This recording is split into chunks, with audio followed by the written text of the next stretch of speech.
오늘 하나님께서 우리에게 주신 말씀은 마태복음 18장 21절에서 35절 말씀입니다. 마태복음 18장 23절이 아니라 21절에서 35절, 신약성경 31쪽입니다. 이 계시의 말씀을 봉독할 때에 살아계신 하나님의 음성을 들으실 수 있기를 바랍니다. 그때 베드로가 나와 이르되 주여, 형제가 내게 죄를 범하면 몇 번이나 용서하여 주리이까? 7번까지 하오리이까? 예수께서 이르시되 내게 이르노니 7번뿐 아니라 7번을 70번까지라도 할지니라.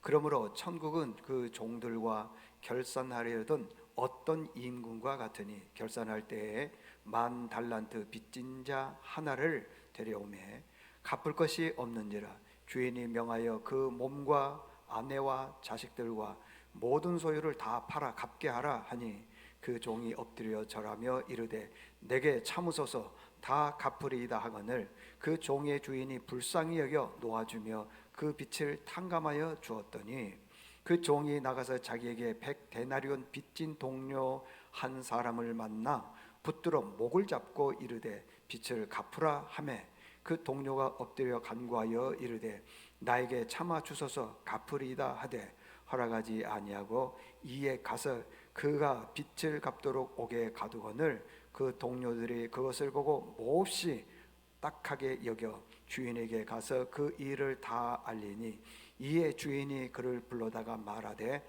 악한 종아, 내가 빌기에 내가 내 빚을 전부 탕감하여 주었거늘 내가 너를 불쌍히 여김같이 너도 내 동료를 불쌍히 여김이 마땅하지 아니하냐 하고 주인이 노하여 그 빚을 다 갚도록 그를 옥졸에게 넘기니라. 너희가 각각 마음으로부터 형제를 용서하지 아니하면 나의 하늘 아버지께서도 너희에게 이와 같이 하시리라. 아멘. 할렐루야. 할렐루야. 옆 사람과 인사하겠습니다. 자, 사랑합니다. 축복합니다. 은혜 받읍시다. 시작.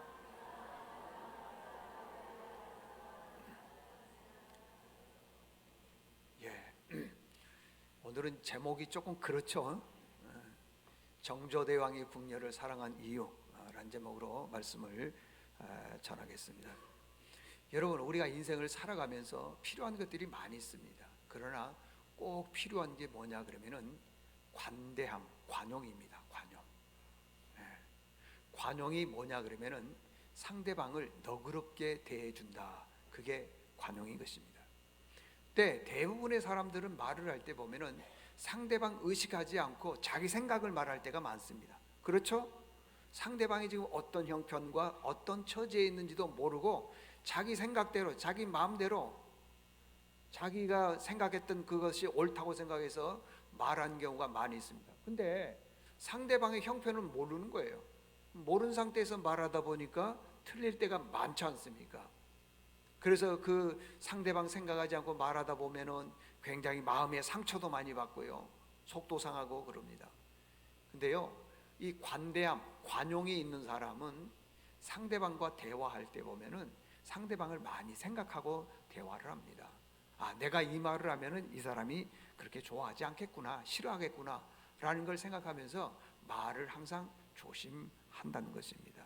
그래서 성경은요, 이 관대함, 관용을 가지고 있는 성격을 가지고 있는 사람을 뭐라고 얘기하냐면 저 위에서부터 난 지혜다 그랬어요. 관용은 사람들에게 배운 것도 아니고요, 내가 노력해서 되는 것도 아니고, 관용은 저 하늘에서부터 준 지혜라는 거예요. 그걸 축복이라고 그렇게 얘기를 합니다. 야고보서 3장 17절에 보니까 오직 위로부터 난 지혜는 그랬어요. 첫째는 성결하고 다음에는 화평하고 그 다음 뭐라고 하냐면 관용하고. 관용이 뭐냐 그러면은요, 상대방을 배려해 주는 거예요. 상대방을 좀 생각해 주는 것입니다. 굉장히 필요합니다. 내 생각만 옳습니까? 내가 말하는 것만 다 옳은 말입니까? 그렇지 않지 않습니까? 그래서도요, 사도 바울도 그랬어요. 교회 일꾼, 저희들도 이제 4월이면 일꾼을 세우게 되는데, 교회 일꾼을 세울 때는요, 이런 기준을 가지고 일꾼을 세우려는 거예요. 어떤 사람이냐? 여기 디모데전서 3장 3절에 보니까 술을 즐기지 아니하며, 술 구타하지 아니하며, 그 다음에 보니까 오직 관용하며 다투지 아니하며. 그렇습니다. 관용하며, 관용이 뭐냐 그러면 상대방을 배려하는 겁니다. 관용 얼마나 중요한지 모르겠어요. 교회 일꾼을 뽑고 일꾼이 갖추어야 될 덕목이 뭐냐? 관용이라는 겁니다. 관용하지 않으니까요, 교회가 큼에도 불구하고 다투고 분쟁이 일어나고 문제가 심각하더라는 것입니다. 여러분, 교회 안에는요 굉장히 다양한 사람들이 많이 모입니다. 다투는 사람도 있고요, 급한 사람도 있고, 느긋한 사람도 있고, 속이 좁은 사람도 있고, 속이 넓은 사람도 있고, 다 사람들이 달라요. 그런데 다 다른데 어떻게 내 마음에 드는 사람만 옳은 사람이라고 말할 수 있냐 이 말이에요. 다양한 사람들이 모이기 때문에요, 관용하지 않으면 교회가 시끄러워요. 관용하지 않으면은요 분쟁이 늘 일어난다고 하는 것입니다. 자기 생각과 다르다고 해서 그 사람 틀렸다고 말하고 비방하고 험담하면은 교회가 어떻게 되겠느냐 이 말이에요. 그래서 오늘 본문에 보니까요, 베드로가 예수님께 와서 이렇게 말을 합니다. 예수님, 형제가 잘못했을 때 내가 몇 번 정도 관용을 베풀어야 됩니까? 용서해 줘야 됩니까? 우리는 몇 번 용서합니까? 이 목사가 잘못하면은 여러분 몇 번 용서할래요? 제가 술 한잔 먹고 와볼까요? 당장 쫓아내려고 그럴걸요? 자기네들 잘못은요, 자기네들이 술 먹고 나쁜 거 하고 그런 거는요 100번 뭐 문제가 안 되는 거예요. 근데 다른 사람, 특별히 내가 조금 싫어하는 사람이 뭔가 조금 잘못하면은요 얼마나 그거에 대해서 비방하고 험담하는지 몰라요. 몇 번 정도 용서해 줄래요? 베드로가 큰 마음 먹고 예수님께 그랬어요. 주님, 잘못한 사람 있으면 내가 한 7번 정도 용서하면 되겠습니까? 그랬어요. 근데 예수님께서요 7번뿐 아니라 7번을 70번이나 용서해 주라는 거예요. 7번, 70번. 그러면 그 정도면 77, 490번 정도만 용서해 주면 되겠네요. 그게 아니고 그 숫자에는 의미가 있다 그러지 않습니까? 7자는 완전 숫자이기 때문에 끝없이 용서해 주라라는 거예요. 근데 우리가 되냐고요? 한 번만 잘못해도요 그냥 그 사람을 드러내려고 그래, 그냥 쫓아내려고 그래요. 한 번만 잘못해도요. 자기는 수없이 잘못해도요 그러는 거예요. 우리 인간이 악합니다. 악해. 예수님이 그랬습니다. 네가 잘못한 걸 7번뿐만 아니라 70번이라도 계속적으로 용서해 주라. 그러면서 그 용서, 관용에 대해서 한 가지 예를 들었습니다. 잘 들어보십시오. 지금부터 머리가 지끈지끈 어지럽습니다. 계산하려면요. 예수님이 예를 들었는데 1만 달란트 빚진 사람을 예를 드는 거예요. 임금님께 1만 달란트를 빚을 졌어요. 그래서 임금님이 너 1만 달란트 갚아. 그랬더니 이 1만 달란트 빚진 사람이요 용서해 주십시오, 용서해 주십시오. 막 그 임금님이 그런 거예요. 너랑 너 처, 그 다음에 자, 재산 다 팔아가지고 갚으라는 거예요. 그래도 그 금액을 다 못 갚는 거예요. 1만 달란트 그러니까 감이 잘 안 오죠. 우리는 우리식대로 계산을 해야지 그 금액이 어느 정도 되는지를 알 거예요. 한 달란트가요 6천 데나리온이에요. 6천 데나리온. 자, 머리 아프죠 지금부터? 한 데나리온이 노동자 하루 품삯입니다. 노동자 하루 품삯, 제가 몇 번 얘기했지만요 딱 20년 전에 저희 교회가 건축을 할 때에 그때 보니까 하루 품삯이 어떤 분들은 15만 원도 가고요, 기술자는 25만 원까지 줘봤습니다. 20년 전에. 그러면 지금으로 보면은 좀 더 있을 거 아니겠어요? 노동자 하루 품삯을 15만 원으로 치자고요. 그러면 1만 달란트라면은 어느 정도 되느냐 그러면요 약 6천만 데나리온이에요. 6천만 데나리온을 우리 한국 돈으로 계산하게 되면은 거의 10조 원 가까이 되는 거예요. 이 10조 원이라고 하는 이 빚을 어떻게 갚습니까? 어떻게 갚아요? 단돈 1억, 2억도 갚기가 쉽지 않은데 어떻게 10조 원 가까이 되는 걸 갚을 수 있겠습니까? 그러니까 빌고 사정을 하는 게 갚겠습니다, 갚겠습니다. 주인이 딱 봤더니, 임금님이 봤더니 갚을 능력이 없는 거예요. 그래서요 그냥 다 탕감해 준 거예요. 왜 탕감해 주냐 그러면은 잘못됐습니다, 내가 갚겠습니다, 용서해 주십시오. 그 마음 보고 너 갚을 길이 없다 해서 아무 조건 없이 거의 10조 원 가까이 되는 그 빚을 다 탕감해 주는 거예요. 여러분 대답해 보십시오. 고맙습니까, 안 고맙습니까? 대답하라니까. 어떻게 그 큰 금액을 갚겠습니까? 감사합니다 하고 너무 기쁜 거예요. 그래서 임금님이니까 그 궁궐에서 이렇게 빠져나오는 거예요. 나와서 길을 가다 보니까 자기에게 100데나리온 빚진 사람이었어요. 아까 제가 얘기했죠. 한 데나리온이 노동자 하루품상 우리로 보면 한 15만 원. 그럼 100데나리온이면 얼마입니까? 한 1,500만 원 정도 됩니다. 이 1,500만 원, 여러분 10조 원은 못 갚지만은 1,500만 원은 갚을 능력이 있잖아요.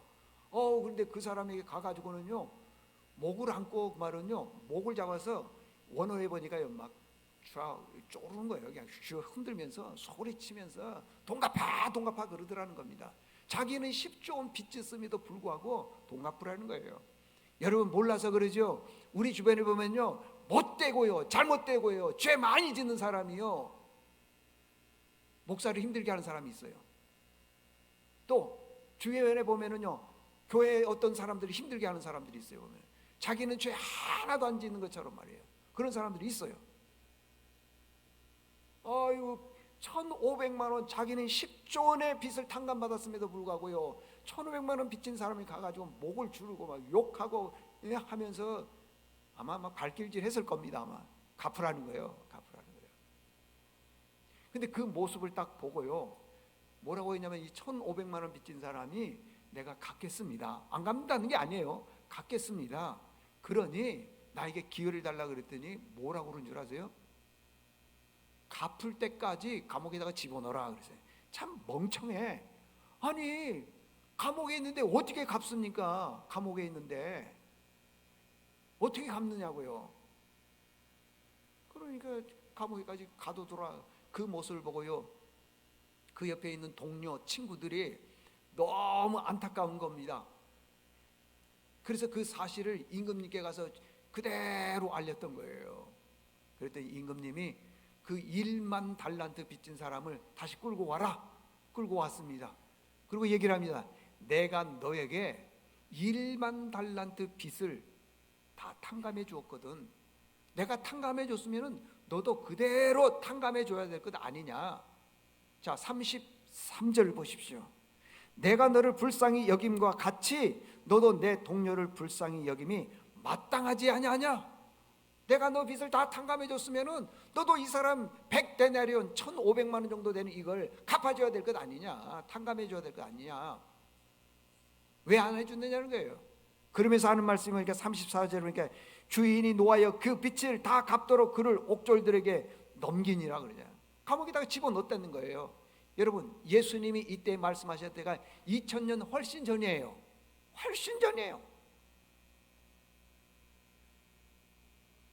그러면 지금 2000년이 지금 지난 이 시대 때 이 사람이 지금 10조 원 가까이 되는 그 빚을 갚았을까요? 못 갚아. 아직도 감옥에 있는 거예요. 아직도 갚을 길이 없더라는 것입니다. 여러분 관용이 뭐라고요?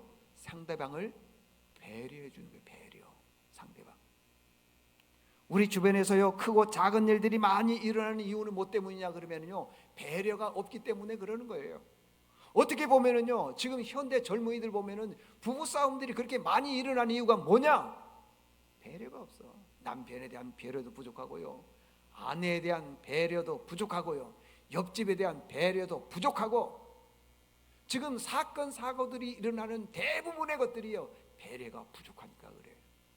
시끄럽다고 해서요 그냥 층간 소음이라 그러죠. 그것 때문에 원수가 되고 또 사람을 죽이는 경우가 있어요. 아니, 층간 소음에 소리를 내면 안 되겠죠. 배려가 없으니까 그런 거죠. 그리고 또 그런 소리가 났다고 해서 배려하지 않고 그냥 사람을 그렇게 잔인하게 죽이는 경우가 어디 있느냐 이 말이에요. 우리는 다요 갚을 수 없을 만큼 하나님 앞에 1만 달란트의 빚을 진 사람들입니다. 다 빚졌어요. 그런데 그 빚진 것이 1만 달란트나 되는데 100데나리온 나에게 빚진 사람을 탕감해 주지 못하고 정죄하고 비방하고 욕하더라는 겁니다. 그건 옳지 않다는 것이에요. 여러분들은 과연 여러분 안에 이 관용, 배려라는 게 있느냐는 거예요. 전부 다 자기는 잘못한 건 없는 것처럼 상대방에 대해서 비방하고 험담하는 경우가 태반이나 많다고 하는 겁니다. 여러분 그 사마천 사기에 보면은 이런 말이 있어요. 곡간, 쌀독이죠. 쌀독에서 뭐가 난다 그래요? 인심 난다 그러죠. 양이 인심 말고 인심 난다 그러잖아요. 인심.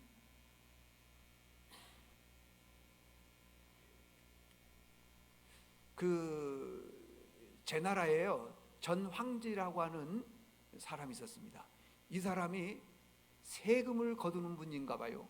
세금을 거둘 때에는 이게 돼 있잖아요. 되를 조그맣한 되를 가지고 세금을 걷는데요. 그리고 누구에게 쌀을 빌려줄 때는요 큰 되를 가지고 빌려준다는 거예요. 그럼 이게 무슨 뜻이겠습니까? 쌀독에 인심난다, 곡간에 인심난다는 게 뭐겠어요?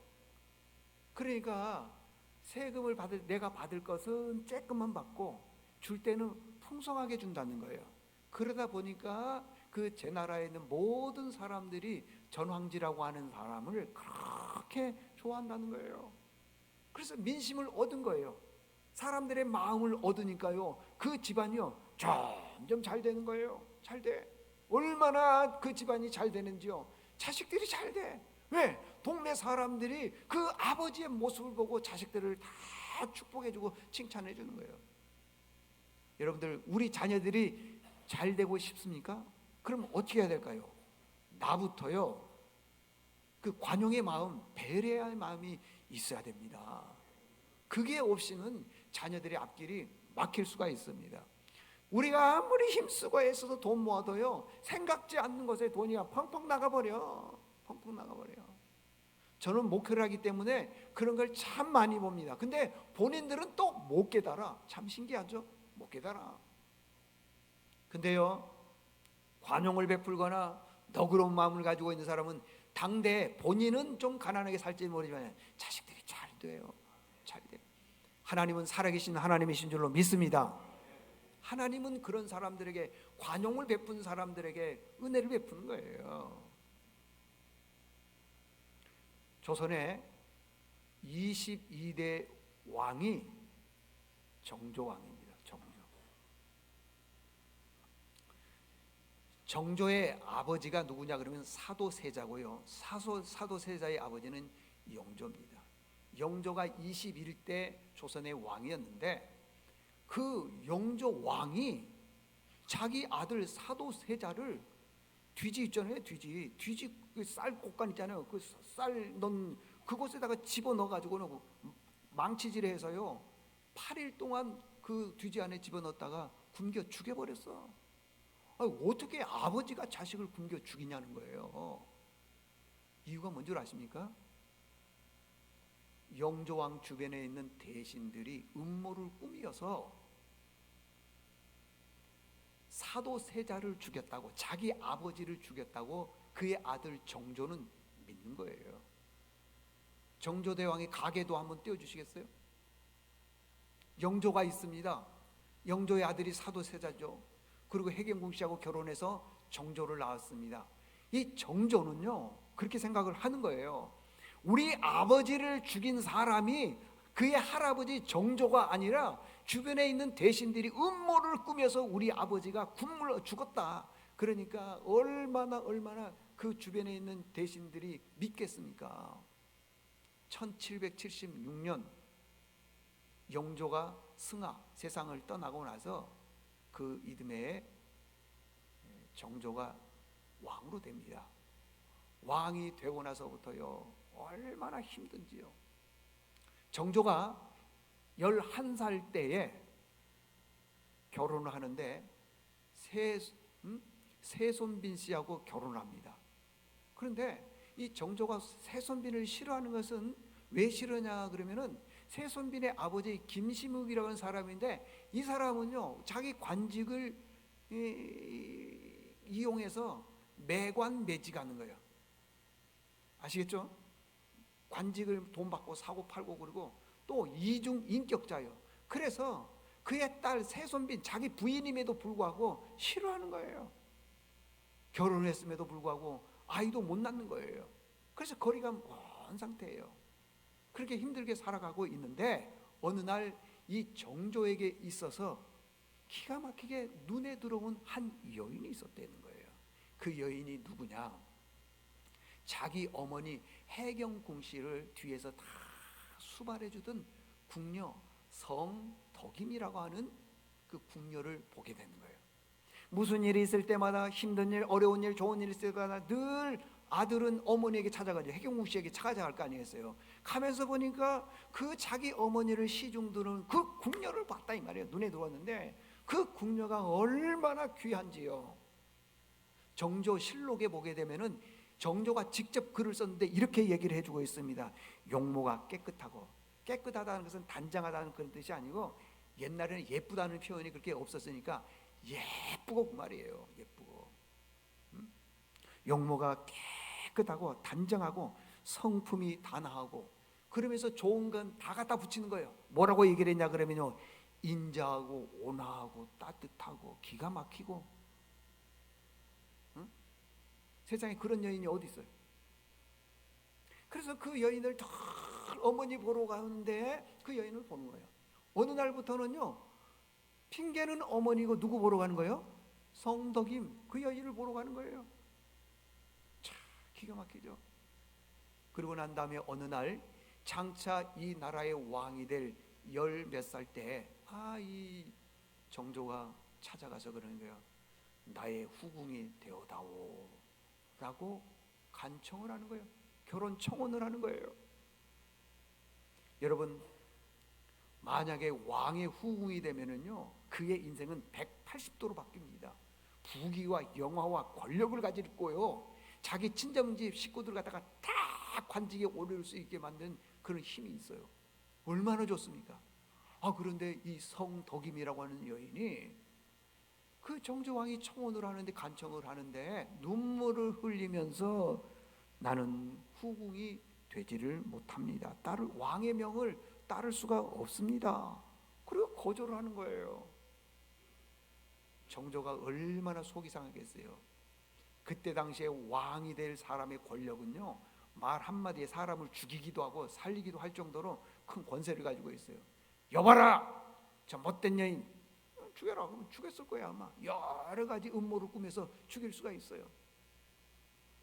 그런데 정조는 그 자리에서 자기 생각을 내려놓고 덕임도 생각을 내려놓고 해서 각자 자기 길을 가는 거예요. 참, 얼마나 세월이 흘렀을까요? 그러니까 정조 대왕으로부터는 자기 할머니는 누구예요? 저 맨 위에 정순황후. 이 정순황후가 보니까 이 없는 거예요. 후사가 없으니까 큰일 났거든요.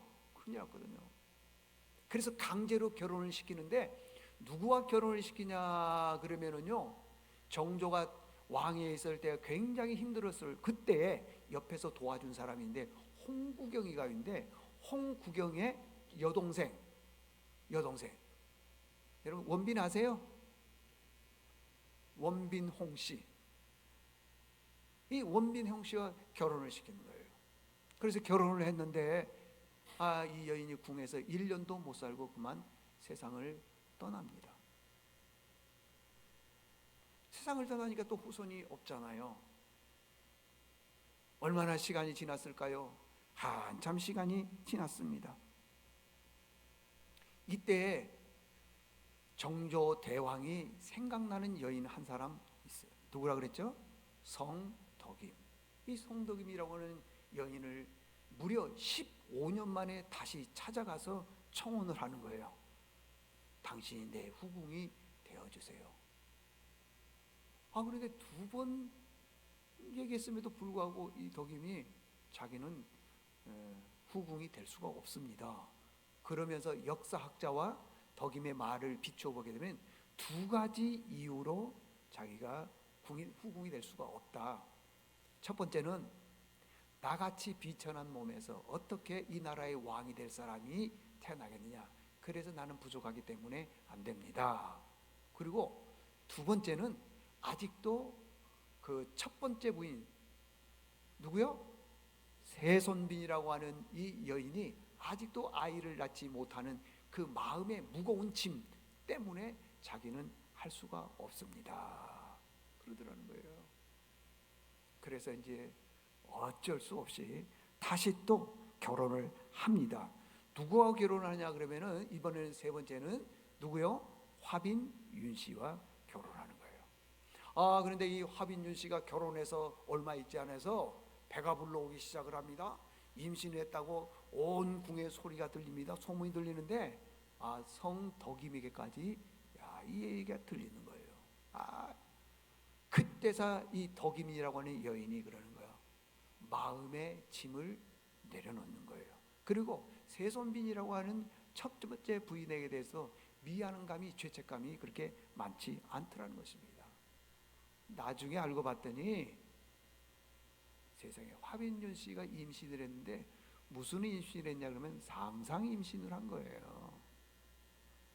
아이가 없는 거예요.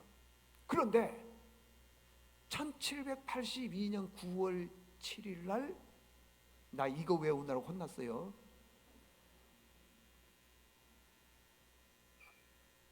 정조가 아들을 낳았어요. 그래서 이름을 너무 귀하다 해서 이순이라고 지었어요. 이순. 너무 좋은 거예요. 누구의 아들이냐? 덕임의 아들이요. 덕임. 두 번 거절하고 세 번 되었을 때 화빈윤 씨와 결혼했는데 아이가 없다. 나중에는 보니까. 그러니까 정조가 계속적으로 얘기를 해서 마음의 문을 열게 된 거예요. 얼마나 좋았게요. 정조대왕도 좋았고 성덕임도 좋고 다들 기뻐하고 행복해 한 거예요. 참 기가 막히잖아요, 여러분들. 그래서 이제 정조가 그러는 거예요. 여러분 그 궁에서 그 상궁이라 그러면 제일 높습니다. 상궁 한 사람에게는 정오품의 그 자리를 주는 거예요. 그런데 이 덕임을 5품에서 3품으로 올리고요, 명하고 5개월 만에 드디어 정1품 빈의 자리를 후궁의 자리에서도 제일 높은 자리로 올리는 거예요. 그래서 행복하게 살고 있습니다. 그리고 성덕임의 이름을 의빈 씨라고, 의빈 성씨라고 이름도 바꿔주는 거예요. 참 자애롭고 따뜻하고 의롭다. 그래서 이름을 그렇게 바꿔줬습니다. 여러분 성덕임은요 엄청난 권력을 가졌습니다. 말 한마디면은요 이 나라를 들었다 놨다 할 정도로 힘과 권세를 가지고 있습니다. 그런데 성덕임이요 여전히 겸손한 거예요. 여전히 그는 변함이 없는 거예요. 아들을 낳았다고 해서 여기저기 돌아다니면서 뭐 권세하거나 위세하거나 그런 게 아니라 여전히 겸손해요. 특별히 세손빈이라고 하는 제일 첫 번째 왕후에게 대해서는요 절대적으로 따뜻하게 대하고요, 그 세손빈 앞에서는 자기의 아들 이순에 대해서 말을 한마디도 안 하는 거예요. 자랑도 안 하는 거예요. 왜 그러냐? 그 여인이 아직도 아이를 낳지를 못했기 때문에 그 여인을 생각하면서 얘기를 안 하는 겁니다. 이렇게 해서 아이가 점점 이순이 자라납니다. 5살이 되었습니다. 그런데 또 기쁜 소식이 들리는 거예요. 성덕임이 또다시 임신을 했다. 그 태에 5개월 된 아들이 있다라고 얘기하는 거예요. 겹경사지요.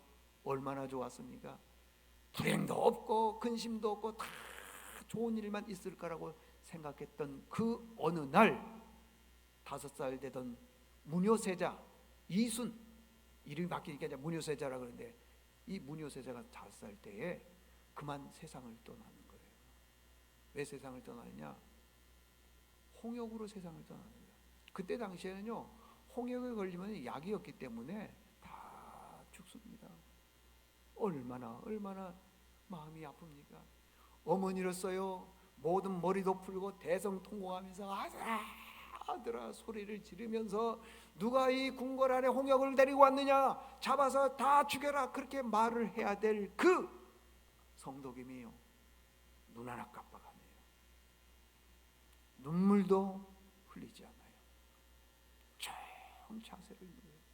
사람들이 다 깜짝 놀라는 거예요. 아니 어떻게 해서 아들이 죽었는데 울지도 않고 흐트러지지도 않느냐 했더니 성도김이 이렇게 얘기를 합니다. 이 몸은 제 몸이 아닙니다. 만약에 정에 끌려서 방자하게 마음대로 슬퍼하며 스스로 제 몸을 돌보지 않는다면 이것은 나라의 큰 죄를 짓는 것입니다. 왜냐? 내 몸 안에는 벌써 이 나라를 이끌어갈 임금이 있는데 그 임금을 생각하지 않냐고 내 마음에 정에 끌려가지고 울고불고 하다가 만약에 이 몸 안에 있는 이 나라의 임금에게 무슨 일이 생기면 그 책임을 누가 지겠느냐. 그러니 내가 그렇게 할 수밖에 없다. 그러면서 슬퍼하지도 않더라는 겁니다. 그러면서 그 아들이 죽었는데 곁에 두고 싶다고 해서, 원래 이 손들이 죽으면 멀리 장지하잖아요. 지금 용산에 있는 효창공원 거기에다가 이렇게 다 묻어둔 거예요. 그러니까 여기 경복궁에서 효창궁까지는 금방 가잖아요. 그 묻어둔 거예요. 참 기가 막히지 않습니까, 여러분? 그런데 더 안타까운 것은 뱃속에 있는 아기가 5개월 되었을 때에 성도김이 자연증에 걸린 거예요. 자연증이 뭐냐 그러면은, 아이가 이게 태에 있으면은 점점 아래로 내려가야 되는데 점점 위로 올라오는 거예요. 위로 올라오게 되면은 산모에 그 숨구멍을 이렇게 막는 거예요. 그리고 여러 장기에다가 영향을 많이 주는 거예요. 지금 같아서는 병원에 가서 이리저리 치료를 하고 그러면은 금방 문제가 없겠지만은 옛날에는 그런 게 없어요. 아기가 점점 위로 올라오는 거예요. 그 고통이 이루 말할 수가 없다고 하는 것입니다.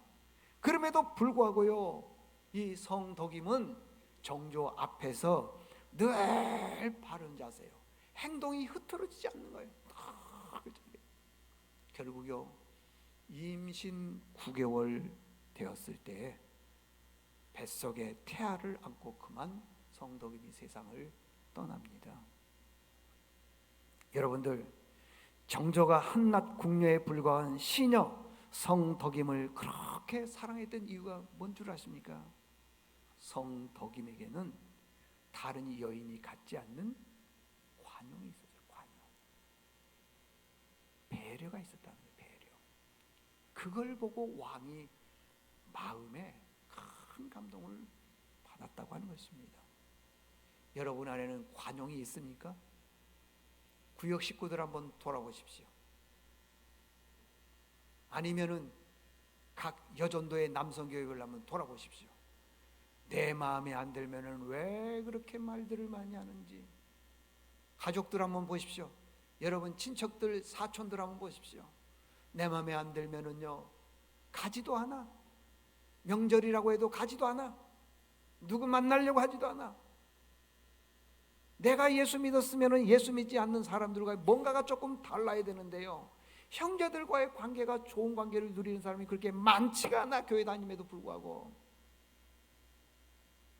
비방하고 내 수준에 안 맞다 그러고, 나하고 생각이 다르기 때문에 뭐 저 사람 수준이 낮다 그러고 여러 가지로 얘기하잖아요. 뭐가 있습니까?